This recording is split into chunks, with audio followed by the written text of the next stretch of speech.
Alfred Reginald Radcliffe-Brown was an English social anthropologist who developed the theory of structural functionalism and co-adaptation. Biography. Alfred Reginald Radcliffe-Brown was born Alfred Reginald Brown in Sparkbrick, Birmingham, England, the second son of Alfred Brown, a manufacturer's clerk, and his wife Anna. He later changed his last name, by deed poll, to Radcliffe-Brown. He was educated at King Edward's School, Birmingham, and Trinity College, Cambridge, graduating with first-class honours in the moral sciences tripos.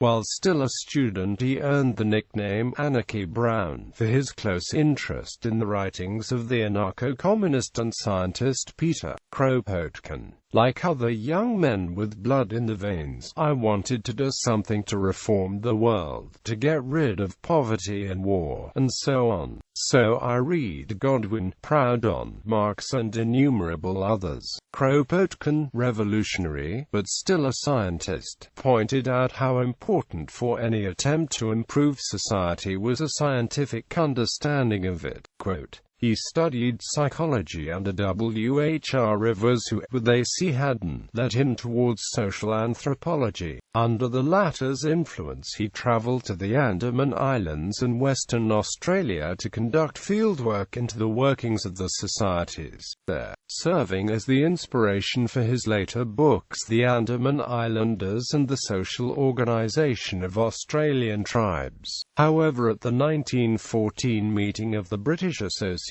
for the Advancement of Science in Melbourne, he was accused by Bates of plagiarising her work. In 1916 he became a Director of Education in Tonga, and in 1920 moved to Cape Town to become Professor of Social Anthropology, founding the School of African Life. Further university appointments were University of Cape Town, University of Sydney and University of Chicago. Among his most prominent students during his years at the University of Chicago was Saltax and Fred Egan. After these various far-flung appointments, he finally returned to England in 1937 to take up an appointment to the first chair in social anthropology at Oxford in 1937, a post he held until his retirement in 1946.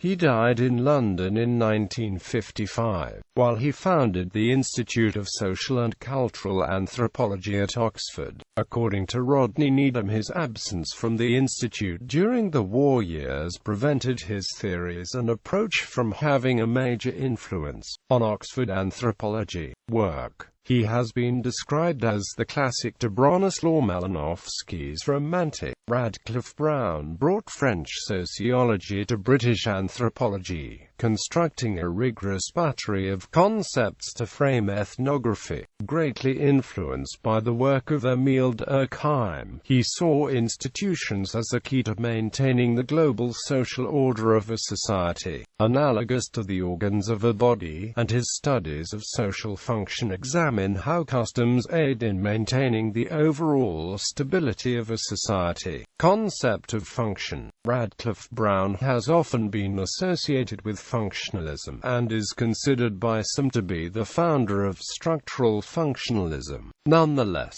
Radcliffe-Brown vehemently denied being a functionalist, and carefully distinguished his concept of function from that of Malinowski, who openly advocated functionalism. While Malinowski's functionalism claimed that social practices could be directly explained by their ability to satisfy basic biological needs, Radcliffe-Brown rejected this as baseless. Instead, influenced by the process philosophy of Alfred North Whitehead, he claimed that the fundamental units of anthropology were processes of human life and interaction, because these are by definition characterized by constant constant flux. What calls for explanation is the occurrence of stability. Why, Radcliffe-Brown asked, would some patterns of social practices repeat themselves and even seem to become fixed? He reasoned that this would at least require that other practices must not conflict with them too much, and that in some cases, it may be that practices grow to support each other, a notion he called co-adaptation, deriving from the biological term. Functional analysis, then, was just the attempt to explain stability by discovering how practices fit together to sustain that stability. The function of a practice was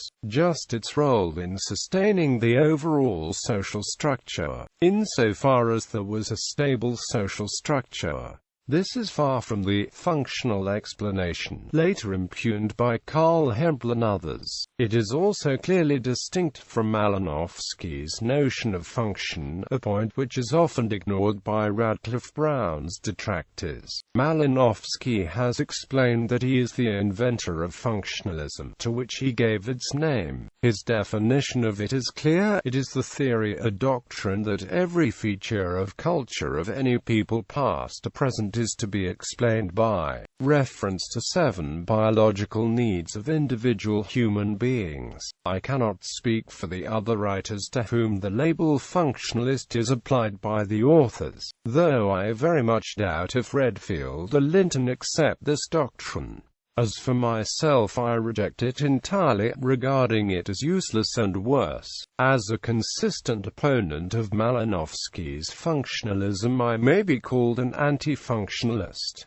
Concept of social structure. While Acute V.I. Strauss claimed that social structure and the social relations that are its constituents are theoretical constructions used to model social life, Radcliffe-Brown only half agreed. To say we are studying social structures is not exactly the same thing as saying that we study social relations, which is how some sociologists define the subject. A particular social relation between two persons exists only as part of a wide network of social relations involving many other persons, and it is this network which I regard as the object of our investigations. I am aware, of course, that the term social structure is used in a number of different senses, some of them very vague. This is unfortunately true of many other terms commonly used by anthropologists. The choice of terms and the definitions is a matter of scientific convenience,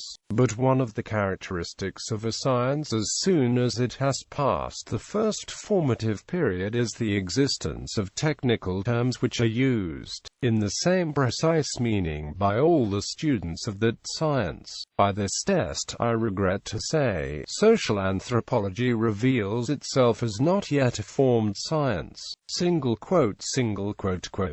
In addition to identifying abstract relationships between social structures, Radcliffe-Brown argued for the importance of the notion of a total social structure, which is the sum total of social relations in a given social unit of analysis during a given period. The identification of functions of social practices was supposed to be relative to this total social structure. Acute V.I. Strauss saw social structure as a model.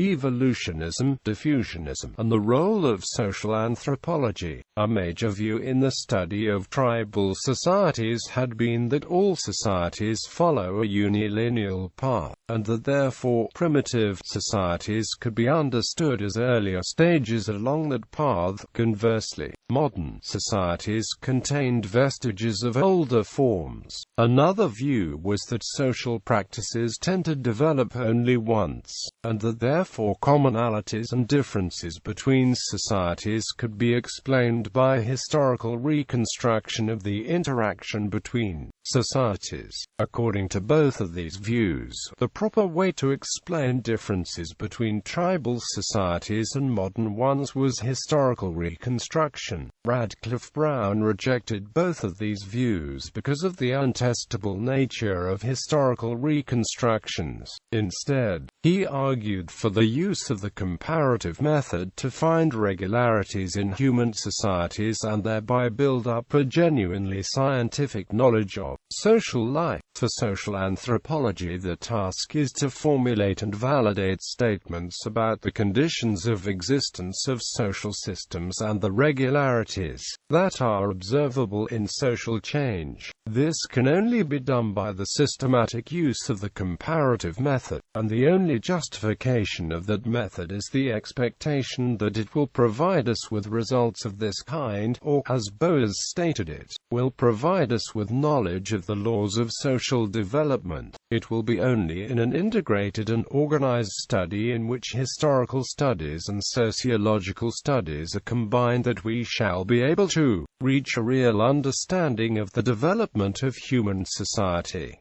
To that end, Radcliffe-Brown argued for a natural science of society. He claimed that there was an independent role for social anthropology here, separate from psychology, though not in conflict with it. This was because psychology was to be the study of individual mental processes, while social anthropology was to study processes of interaction between people. Thus he argued for a principled ontological distinction between psychology and social anthropology, in the same way as one might try to make a principled distinction between physics and biology. Moreover, he claimed that existing social scientific disciplines, with the possible exception of linguistics, were arbitrary. Once our knowledge of society is sufficient, he argued, we will be able to form subdisciplines of anthropology centered around relatively isolated parts of the social structure. But without extensive scientific knowledge, it is impossible to know where these boundaries should be drawn. Ethnography. Radcliffe-Brown carried out extensive fieldwork in the Andaman Islands, Australia, and elsewhere. On the basis of this research, he contributed extensively to the anthropological ideas on kinship, and criticized Elie-Acute V.I. Strauss's alliance theory. He also produced structural analyses of myths, including on the basis of the concept of binary distinctions and dialectical opposition, an idea later echoed by Elie-Acute V.I. Strauss.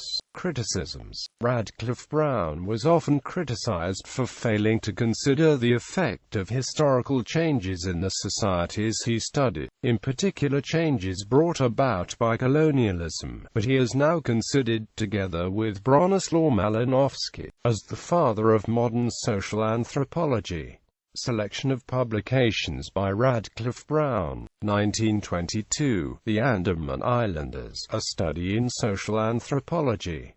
1931, Social Organization of Australian Tribes. 1940, On Joking Relationships, Africa, Journal of the International African Institute, Volume 13, No.